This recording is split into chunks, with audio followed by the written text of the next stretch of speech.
Some years back, Pope Benedict XVI, he wrote an encyclical, his first encyclical in 2005 on Christmas Day. Encyclical in our common language is called circular. Cyclo is a Greek word, circulation, circle.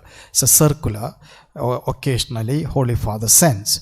And in this encyclical, the title, Deus Caritas Est, that is the Latin title, which means God is love.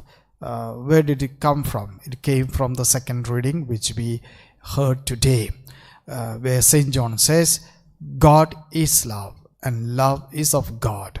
Love is from God. That is a statement, the title of the encyclical. And in this encyclical is about love and God's love and love today in the society, etc. He begins his encyclical with this statement. I'll read that statement to you. Good to know what he has written.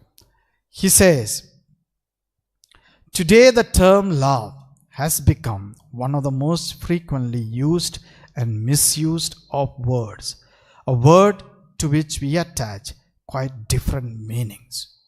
It is true. Most of us use the word love in many ways, and most of us misuse this word, abuse this word, overuse the word, and tarnish the real meaning of love.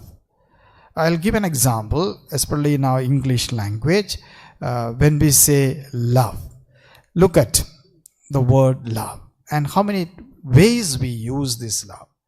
For example, we say, I love India. That is one way to say love. Or I love ice cream. That is another way to say.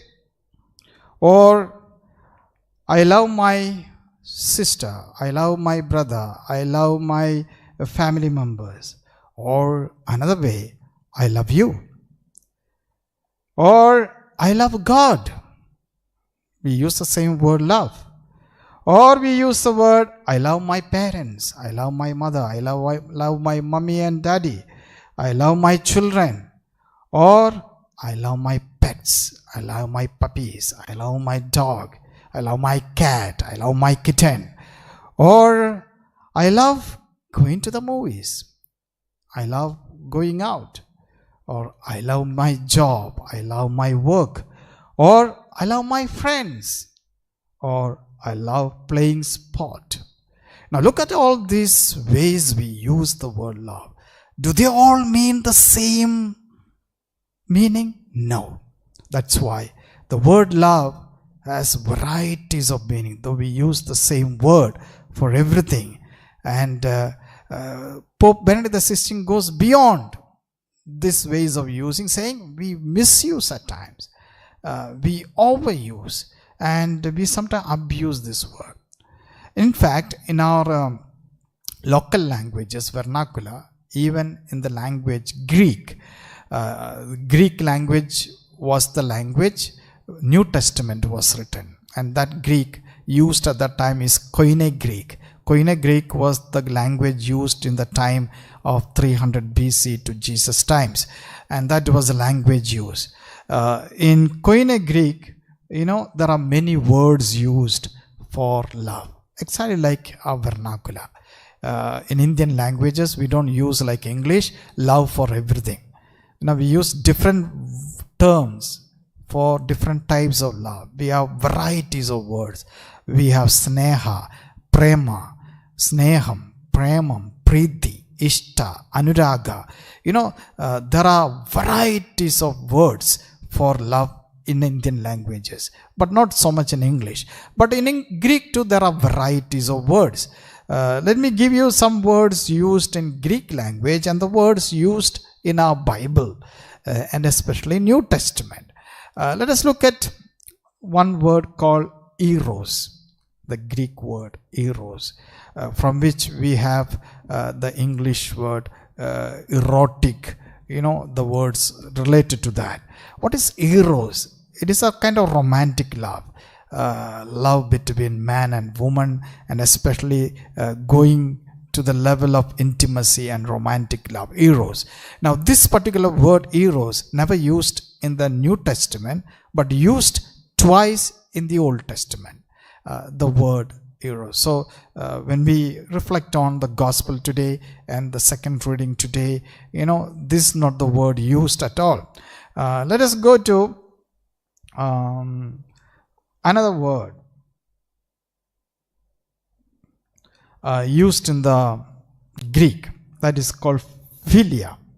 What is philia? Philia is something like a friendship, affectionate regard. In fact, this word is used in the Bible quite a number of times. In the New Testament, love between friends. You can see Jesus when he said in today's gospel, I call you friends. It is a kind of philia type of relationship he was talking about. Not eros, I call you friends. It's love among friends actually. Now, when Jesus used another type of love, even in today's gospel, or St. John used in the second reading, letter to the St. John, he was not using eros or philia or any other Greek words. There are many other Greek words. They are not used. When Jesus said, God is not God, love one another as I have loved you. Or St. John said, God is love. Or person can have no greater love than lay down one's life for his friends. The word love here is quite different from eros and philia. What is that word used? And that word used here when St. John said, or love one another, God is love, agape. That is a Greek word. When Jesus said, love one another, agape, God is agape. That's a Greek word. It is not eros, it is not philia, it is another. What is agape? Benevolent, unconditional love. There is no condition attached. Unlike our commercials, any product, conditions apply. Here no conditions apply. Only love. And that is benevolent, free love. And that's the word used. And when Jesus said, there is no greater love than laying down one's life for other people, he was using the word agape. He was meaning that word. He was meaning that type of love. When St. John said, God is love, it is not philia, it is not eros, it is agape. So this is a word used in the Bible. And I'm going to reflect with you from today's gospel and the second reading about this love, agape love. What is that? That's a real true love. So what is this true love according to Jesus and according to the New Testament writing?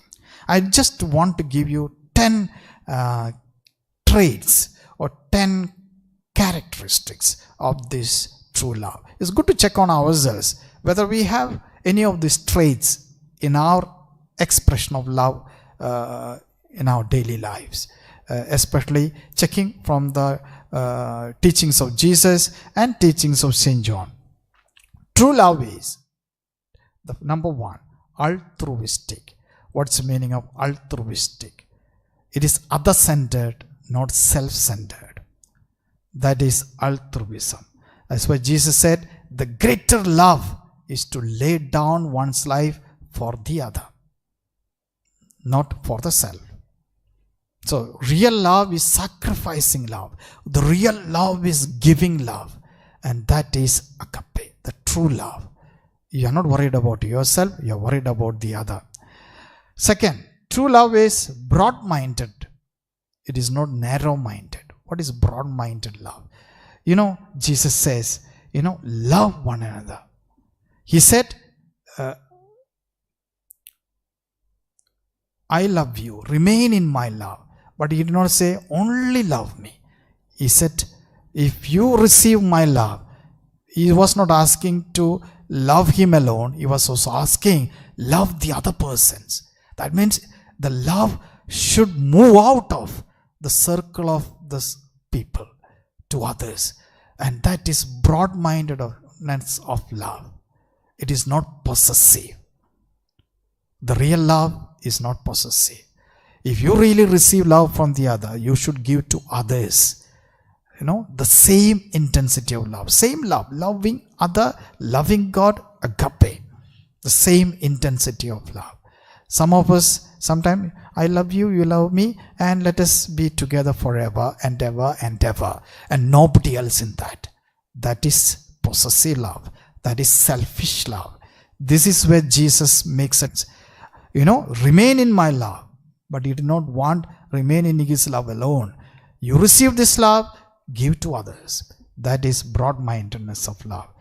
Love is divine. True love is divine. Why? St. John says, God is love. And love is of God. And God loved us first. So if you really experience and express love, it begins from God's experience of love towards us. Because origin of love is not me, is not you, it is God. Origin of love is divine. And love is of God, St. John says. Real love is listening.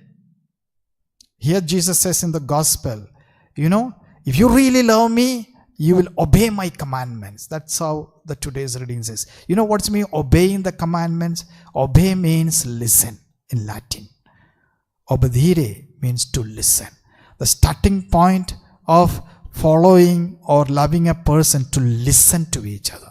The true love is to listen. If you really listen with a full heart and mind, sometimes our ears are open, but mind and heart is not open. So, real love is listening. Full listening, without prejudice, without conditions. Even now, are you listening? Most of us are selective listeners. Are you listening to me? Most of us are distracted. Maybe your ears are open, eyes are open, but mind and heart somewhere else. So, the real love is listening. Fifth trait, real love is permanent, not temporary. Not loving for some time and you unfriend a person. That's a culture in which we live in social media. Friending and unfriending. Real love is not friending and unfriending. Real love is forever. Permanent. Permanent love. That's why he said, remain in my love. Don't remain for some time. Remain forever in my love. It is permanent. Nowadays it is love at first sight and break at first fight. That's a type of love today. Today we friend, tomorrow we unfriend. Today we friend, tomorrow we block. This is a type of culture in which we live. We are not able to sustain. We fall in love and we fall out of love also. That also quite often. So it is permanent. Next, true love is respectful. Respect each other's space. Revere each other's space. Don't control the other person. And here we have Jesus says, I don't call you servants, slaves. I call you friends. He treated the other not as subordinates, but his equals. That is called friendship. Friends. Not one controlling the other. It is respectful love. So when we really love, we don't control the other. We give space for the other to function, even to make mistakes. We give true freedom, respect and reverence. Number 7, true love is open and confidential. What is open and confidential? I have told you all these things. Whatever I knew, Jesus says to the disciples. That means Jesus shared secrets with them. Jesus shared everything he knew from his Father. And that is real love. Friends share secrets. And they keep the secret. They don't disclose secrets to any Tom, Dick and Harry. Jesus shared secrets with the 12. And still more, he shared secrets to another 3. The inner group of 3. Certain events and experiences he only shared with them. And in that 3, there was one beloved to whom he was very close. So no two loves are same. Each love is different and unique. And here we have, confidentiality. If friends share secrets to others, they are no longer friends to each other. So this is what Jesus did. And number 8, real love is joyful. He said, I love you because my joy may be in you and your joy complete.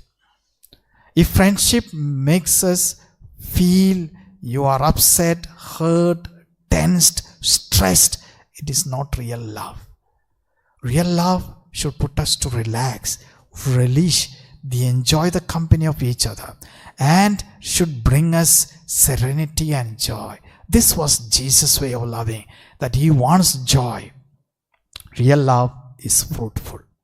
It has got desired effects and fruits. He wanted them to bear fruits. All that he taught them and related, so that these disciples may bear fruit. And they bore fruits. Later, after Jesus' death and resurrection, they were the ones who carried out the real love of Jesus to the entire world, even to India, the apostles. Fruitful. And finally, real love is a choice. It's a choice. There is no by chance love. There is no falling in love. There is no love at first sight. It is a choice that we make. Jesus said, I choose you. It is really a choice that we need to make and stay in that choice. And that is the real love. It is not blind love. It is not a love based on chemistry. It is love, a choice. That means I can love anyone, even enemies. Love your enemies. Not a chemistry. Not a chemistry. I conclude here.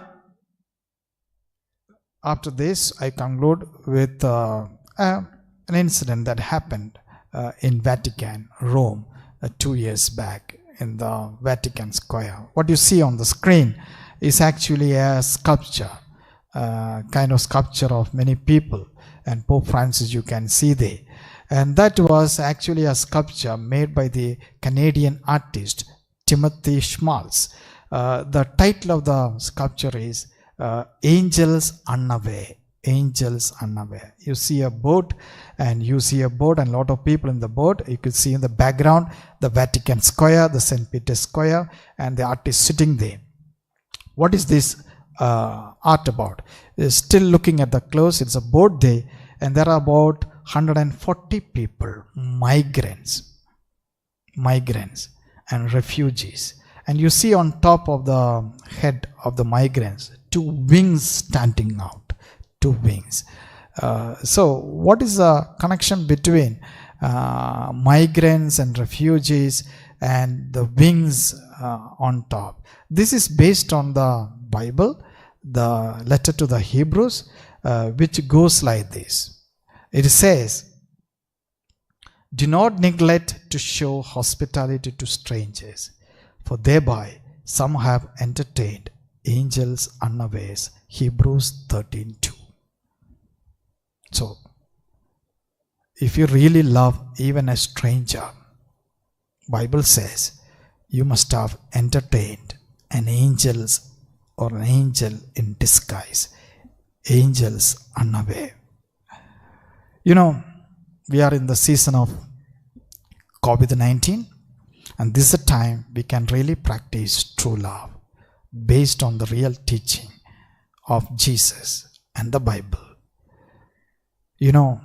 Kindness is a kind of love because love is kind. St. Paul says in letter to the Corinthians, first letter, chapter 13, verse 4, he says, love is kind. That love is agape. Philo of Alexandria, Jewish Greek philosopher, lived in the time of Jesus and before Jesus. He says something like this. He says, be kind, for everyone, even strangers you meet, even on the roadside, is fighting a great battle. Today, almost all of us, all our families, are fighting a great battle against this COVID. Be kind. Even strangers you see on the road, probably their families, their dear ones are suffering or dead. And Hebrews, they may be angels unaware. Let us be kind. Let us really live the true love as Jesus demanded us.